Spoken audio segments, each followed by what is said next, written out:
Hello friends, नमस्कार, good morning. तो मैं आपका स्वागत करता हूँ CSKCM क्लासेज में और मैं यहाँ पे डेली करंट अफेयर की क्लास लाता हूँ। ठीक है, तो आज है 19 जून 2023 और मैं मैप के साथ पढ़ाता हूँ। जो भी इंपॉर्टेंट लोकेशन होती है उसको मैं मैप पे दिखाता हूँ। तो चलिए देर न करते हुए शुरू करते हुए उससे पहले मैं आपसे रिक्वेस्ट करूँगा कि अगर आपको वीडियो अच्छी लग रही हो, पढ़ाने का तरीका अच्छा लग रहा हो, कॉन्टेंट अच्छा लग रहा हो, तो आप please please like share subscribe जरूर करें और ज़्यादा से ज़्यादा इसे शेयर करने की कोशिश करें। ठीक है, अगर आप ज़्यादा से ज़्यादा शेयर करेंगे, लाइक शेयर कमेंट करेंगे तो उससे मेरा हौसला बढ़ेगा। तो मैं क्या करूँगा कि और अच्छे अच्छे कंटेंट डालने की कोशिश करूँगा इसमें। चलिए शुरू करते हैं। आपका पहला प्रश्न है, तीसरा खेलो इंडिया यूनिवर्सिटी गेम्स हो चुका है। ठीक है, उसका समापन भी हो चुका है और उसका विजेता भी घोषित हो चुका है। तो लेकिन मैं उसी पे रिलेटेड एक क्वेश्चन लाया हूँ। उत्तर प्रदेश के किस शहर में ये नहीं आयोजित किया गया, ये आपको बताना है। क्योंकि जब भी 4 शहर का कॉम्बिनेशन होता है तो उसमें से एक शहर गायब कर देता है और 3 शहर दे देता है, पूछता है किस में नहीं हुआ है। तो यहाँ पे भी वही पूछा जा रहा है, उत्तर प्रदेश के किस शहर में नहीं हुआ है, ये आपको बताना है। ठीक है, देखिए मैं ये बताने से पहले ये भी बता देता हूँ कि इस तरह के सवाल पूछे जाते हैं। अभी G20 की जो समिट चल रही हैं, तो उत्तर प्रदेश में 4 शहरों में ये G20 की समिट होने वाली है। ठीक है, 11 बैठकें G20 की होने वाली हैं। तो वैसे प्रश्न पूछ लिया था, एक शहर गायब कर दिया था, पूछा था कि इसमें से किसमें वो मीटिंग नहीं होने वाली थी। तो ग्रेटर नोएडा में होने वाली थी, आगरा में भी हुई है, वाराणसी में भी हुई है, लखनऊ में भी हुई है। तो ठीक है, ये देखिए आगरा, ग्रेटर नोएडा और वाराणसी। यहाँ पे कानपुर दे दिया था, तो कानपुर में ये G20 की समिट नहीं होने वाली थी। तो ऐसे ही प्रश्न इस पे भी बन सकता है। ठीक है, तो आपको याद रखना है, इसका सही जवाब होगा कानपुर। यहाँ भी कानपुर ही है। ठीक है, यहाँ पे आप देखेंगे तो तीसरा जो खेलो इंडिया यूनिवर्सिटी गेम है वो गोरखपुर में हुआ, वाराणसी में हुआ, गौतम बुद्ध नगर में हुआ। ठीक है, और आपको देखने को मिलेगा लखनऊ में। ठीक है, 4 शहर में हुआ है, गोरखपुर, वाराणसी, गौतम बुद्ध नगर और लखनऊ में। तो इसमें से एक शहर गायब करके पूछेगा आपसे कि किस में ये मीटिंग नहीं हुई है, तो आप इसको ध्यान रखेंगे। तो इसका शुभंकर क्या था? जीतू इसका शुभंकर था। ठीक है, ये है जीतू और ये बारहसिंगा है। ठीक है, ये बारहसिंगा ही है। और ये जो यूपी है उसका राजकीय एनिमल है ये। ठीक है, तो अगर पूछे कि पहला खेलो इंडिया यूनिवर्सिटी गेम 2020 में कहाँ हुआ था, तो ओडिशा में हुआ था। ठीक है, तो इस बात को भी थोड़ा सा आप ध्यान रखेंगे। इस तरह से प्रश्न पूछा जा सकता है आपसे। अगला प्रश्न है, निम्नलिखित में से किस स्कॉर्पियन श्रेणी की पनडुब्बी को, स्कॉर्पियन श्रेणी की पनडुब्बी है, को 2024 की शुरुआत में भारतीय नौसेना में शामिल कर लिया जाएगा। 2024 की बात कर रहा है, ये चल रहा है 2023। अभी 2023 के जनवरी मंथ में एक पनडुब्बी को शामिल किया गया था भारतीय नौसेना में। तो उससे संबंधित प्रश्न यूपीपीसीएस में पूछ लिया था। ठीक है, क्या यूपीपीसीएस में पूछा था कि निम्नलिखित में से किस स्कॉर्पियन श्रेणी की पनडुब्बी को जनवरी 2023 में भारतीय नौसेना में शामिल कर लिया गया। तो इसका सही जवाब था INS वागीर। INS वागीर को जनवरी 2023 में शामिल किया गया था और जनवरी 2024 यानी 2024 की शुरुआत में INS वागसीर को शामिल किया जाएगा। इस बात का ध्यान रखेंगे, वागीर अलग है, वागसीर अलग है, इस बात का आप ध्यान रखेंगे। देखिए यहाँ पे ये लिस्ट है 6 पनडुब्बियों की। कलवरी को शामिल कर लिया गया, खंडेरी को शामिल कर लिया गया, करंज को भी शामिल कर लिया गया, वेला को और वागीर को भी जल्दी 2023 में ही शामिल किया गया और वागसीर को 2024 में शामिल कर लिया जाएगा। ये सब जो स्कॉर्पियन क्लास की पनडुब्बी है ये फ्रांस द्वारा बनाई जा रही है प्रोजेक्ट 75 के तहत। ठीक है, और अभी चर्चा में था कि जर्मनी से भी एक समझौता हुआ है, जो जर्मनी भी शिशुमार क्लास की पनडुब्बी बनाएगी भारत में। बहरीन पैरालंपिक चैंपियनशिप हुई जिसमें SL3 वर्ग होता है एक। ठीक है, उसमें पुरुषों की एकल प्रतियोगिता में किसके द्वारा ये पुरुषों की एकल प्रतियोगिता जीत ली गई। तो अगर आप चेहरा पहचानते हो तो ये है प्रमोद भगत जी। ठीक है, और ये बिहार से बिलोंग करते हैं और यहाँ पे मैप में दिखेगा आपको बिहार। ठीक है, यहाँ बिहार दिखेगा। तो इसका सही जवाब है प्रमोद भगत जी, बहरीन पैरालंपिक जो है वो जीत लिए हैं। ठीक है, आगे चलें। तो बहरीन की मैं लोकेशन अगर आपको दिखाऊं, अगर मैप में आपको क्लियरिटी नहीं दिख रहा हो तो आप क्वालिटी बढ़ा सकते हैं वीडियो की। ये है अपना सुंदर भारत। इधर जाएंगे तो आप देखिएगा बहरीन। अगर मैं इसको जूम करता हूँ तो ये देखिए, ये है बहरीन और इधर इसके ईस्ट की तरफ पर्शियन गल्फ दिखाई देगा और इधर गल्फ ऑफ बहरीन दिखाई देगा। और ये जो मनामा देख रहे हैं यहीं पे ये प्रतियोगिता हुई थी पैरा बैडमिंटन। ठीक है, आगे चले। तो हाल ही में विश्व स्वास्थ्य संगठन द्वारा संक्रामक रोगों को पता लगाने के लिए और उन्हें रोकने के लिए किस वैश्विक नेटवर्क को लॉन्च किया गया, ये आपको बताना है। तो इसका सही जवाब है option D, international pathogen surveillance network launch किया गया, जिसको हम कहते हैं IPSN, international pathogen surveillance network. ठीक है, तो ये क्या करेगा कि जो पैथोजन होते हैं, जिनसे बीमारी होती है, उनको हम पैथोजन बोलते हैं। ठीक है, तो ऐसे पैथोजन की पहचान करेगा जिससे कि बीमारी या संक्रामक रोग फैलने की संभावना हो सकती है, जैसे कि कोरोना हुआ। ठीक है, और ये बताया गया IPSN कि कितने लोगों की इससे इससे मृत्यु हो सकती है, कितने लोग इससे प्रभावित हो सकते हैं, क्या क्या लक्षण होंगे उस बीमारी के, तो ये सब पता लगाया जा सकता है। ठीक है, तो ये WHO का एक पहल है IPSN करके, इसको ध्यान रखेंगे। और WHO की बात करें, WHO की स्थापना 7 अप्रैल 1948 को हुई थी। ठीक है, और इसका मुख्यालय आपको देखने को मिलेगा जिनेवा, स्विट्जरलैंड में, और ये एक UN की स्पेशल एजेंसी है। हाल ही में यूरोप के कौन से देश ने इच्छा मृत्यु, ठीक है, यूथेनेसिया की बात की जा रही है, जिसे हम इच्छा मृत्यु कहते हैं, को कानूनी मान्यता प्रदान कर दी गई है।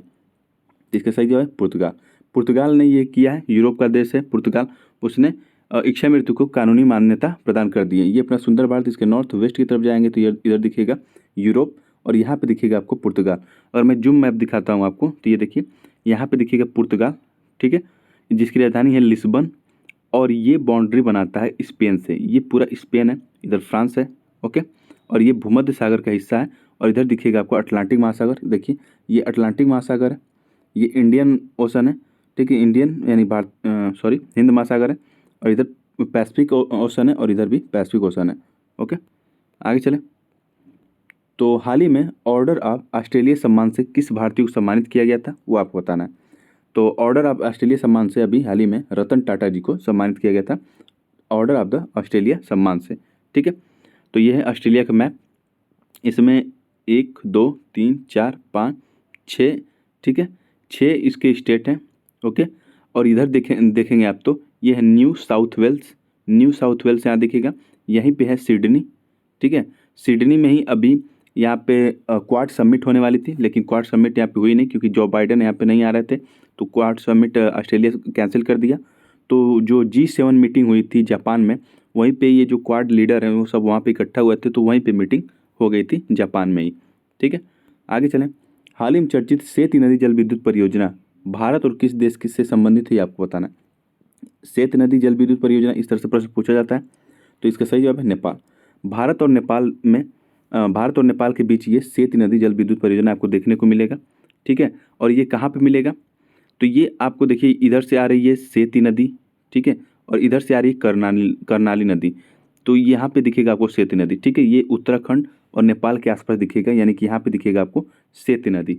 ठीक है, तो सेती नदी और कर्नाली नदी एक दूसरे से मिलकर ये उत्तर प्रदेश से होते हुए निकल जाती हैं। आगे चलें।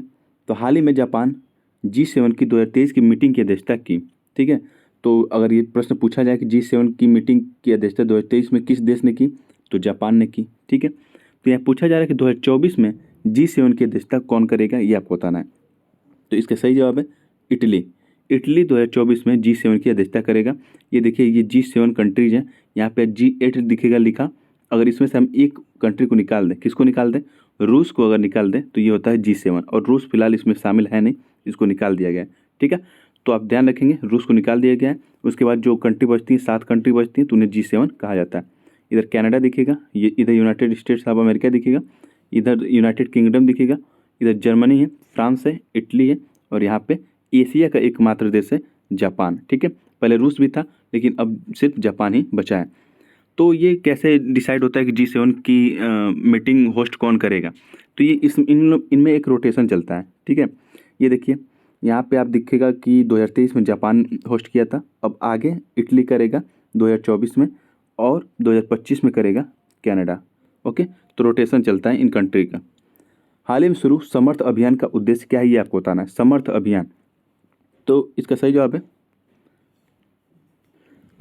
है ऑप्शन बी, ग्राम पंचायत स्तर पर डिजिटल लेन देन को बढ़ावा देना है समर्थ अभियान का उद्देश्य। ठीक है, तो ग्राम पंचायत लेवल पे यानी कि ज़मीनी स्तर से, यानी कि गाँव से हम क्या करेंगे, डिजिटल लेन देन को ज़्यादातर बढ़ावा देंगे, क्योंकि अभी तक गाँव में नेटवर्क नहीं है, जैसे कि कहने का मतलब प्रॉपर वहाँ पे लोग नेट नहीं, डाटा नहीं चलाते, यूज नहीं करते, तो वहाँ पे ब्रॉडबैंड सुविधा प्रोवाइड कराई जा रही है भारत सरकार के द्वारा, भारत नेट कार्यक्रम के तहत। तो यहाँ पे ज़्यादा से ज़्यादा महिलाओं को साक्षर किया जाएगा, डिजिटल साक्षर किया जाएगा, और ग्राम पंचायत स्तर पर डिजिटल लेन देन को बढ़ावा दिया जाएगा समर्थ अभियान के तहत। ठीक है, आगे चलें।